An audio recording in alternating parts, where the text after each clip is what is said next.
Buenas noches. En Minas Gerais, entre las sierras que resguardan siglos de historia y las pequeñas poblaciones que parecen estancadas en el tiempo, circulan leyendas. Algunas son fábulas, otras relatos de arrojo y convicción, pero existen aquellas que resuenan con un tono distinto, un eco de temor ancestral. Lo que hoy les voy a narrar es uno de esos sucesos, la crónica de un pavor que durante décadas fue relegado al folclore, pero que, para los habitantes de una aldea olvidada, era una realidad palpable. La verdad oculta tras el mito del monstruo de Minas Gerais. Prepárense, porque no toda historia de monstruos es solo un cuento para dormir. Los primeros indicios y la tradición ancestral. Años 80. La aldea de Pedra Seca, enclavada en un valle remoto, era, en los años 80, un remanso de paz. La vida allí era un flujo lento de amaneceres neblinosos y atardeceres dorados, regida por los ciclos del cultivo y el ritmo sereno del ganado. Las noches, prolongadas y silenciosas, eran iluminadas por un cielo inmenso y estrellado que parecía abrazar la soledad de las montañas. Fue en este escenario donde los primeros signos de lo inexplicable comenzaron a manifestarse. Al principio, pequeños animales domésticos, gallinas, patos, ovejas, aparecían muertos en las propiedades rurales, pero no era obra de depredadores comunes. Los cadáveres eran hallados brutalmente destrozados de una forma peculiar, con lesiones que no encajaban con las mordeduras o arañazos de pumas o perros salvajes. Había algo más brutal, más sistemático, casi un sarcasmo en la manera en que se arrebataba la vida. Los cuchicheos empezaron en las pulperías y en los círculos de conversación al lado de la estufa de leña. Los más ancianos, con la sabiduría grabada en la piel por el sol y el paso del tiempo, rememoraban una antigua tradición, un relato que sus propias abuelas habían susurrado en noches de tormenta. La leyenda del guardián de la mina, o, como algunos preferían denominar, el bicho de piedra. Se contaba que la montaña que rodeaba Pedra Seca albergaba vetas de oro y cristales preciosos en sus profundidades, y que una criatura ancestral, un ser de roca y tierra, era su protector. La leyenda advertía que quien profanara la tierra o codiciara sus tesoros despertaría la cólera del guardián.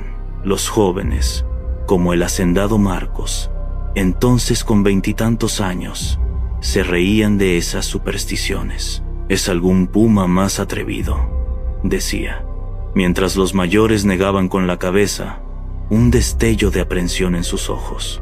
La incredulidad, sin embargo, comenzó a desmoronarse.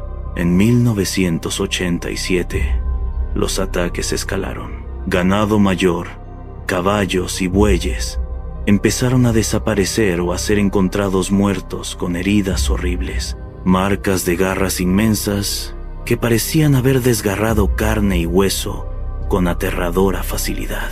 Una noche, la familia de Marcos juró haber escuchado un rugido que hizo vibrar el suelo de la casa, un sonido que no pertenecía a ningún animal conocido, proveniente del denso bosque que bordeaba la propiedad. La aprensión se transformó en miedo. Las calles de Pedra Seca quedaban desiertas al anochecer, y las ventanas se cerraban antes. El silencio de la noche, antes reconfortante, ahora parecía lleno de una acechanza invisible. Las historias del monstruo se contaban en voz baja, y con cada nuevo ataque, la leyenda se volvía más real. La intensificación del terror y los testimonios velados. Años 90. La década de 1990 trajo consigo un giro sombrío. El monstruo de Minas Gerais ya no se conformaba con animales.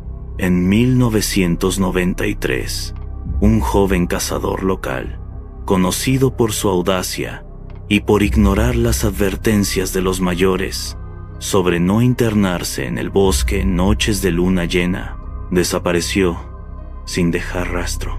Sus perros de caza regresaron a la aldea días después, aterrorizados, con heridas graves y aullando incesantemente. Hallaron sus restos una semana después. La comunidad quedó conmocionada. Los encuentros con la criatura se hicieron más próximos, pero sin una visión clara. Las personas sentían una presencia opresora, una energía fría y malevolente, sonidos aterradores, gruñidos guturales, arañazos pesados en la tierra, un hedor fétido, a carne en descomposición, eran reportados por aquellos que se atrevían a salir de sus casas. Una mujer, doña Clarice, juró haber visto una sombra inmensa en el ventanal de su cocina, con ojos rojos brillantes, que la observaba por segundos antes de retirarse a la oscuridad. Se desmayó de terror y pasó semanas en estado febril, murmurando palabras inconexas sobre ojos de brasa y sombras que se desplazan. Los asaltos a las fincas más alejadas se volvieron más atrevidos.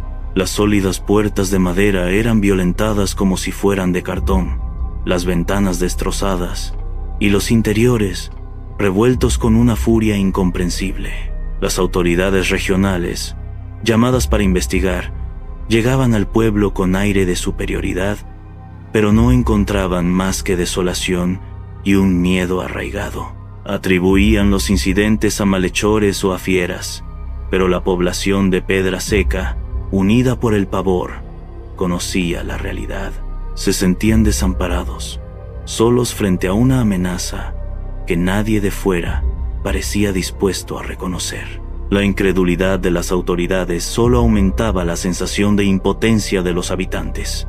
La comunidad se unió en el miedo, organizando vigilias nocturnas y rituales de protección improvisados, transmitidos por los ancianos, utilizando hierbas, oraciones y amuletos. Las noches de luna llena eran especialmente temidas, y la aldea se transformaba en un refugio silencioso, con las casas iluminadas por velas y candiles, y el sonido de los rosarios, rezados en voz baja, resonando por los pasillos. La búsqueda de la verdad y la revelación estremecedora, años 2000.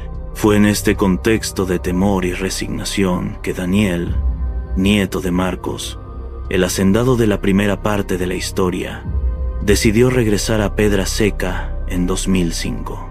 Daniel era un joven universitario, con una mente inquisitiva y una fascinación por el folclore. Había crecido escuchando las historias del monstruo, pero las consideraba cuentos pintorescos. Sin embargo, la melancolía de su abuelo, que siempre evitaba hablar del tema, le intrigaba. Daniel comenzó a indagar. Conversó con los lugareños, escuchó los murmullos y percibió la gravedad del miedo. Fue en la vieja casa de su abuelo, entre papeles polvorientos, donde encontró la pieza clave. Un antiguo diario, escrito a mano por su tatarabuelo, uno de los mineros originales que exploraron las vetas de la montaña en el siglo XIX. El diario revelaba una verdad sombría y estremecedora.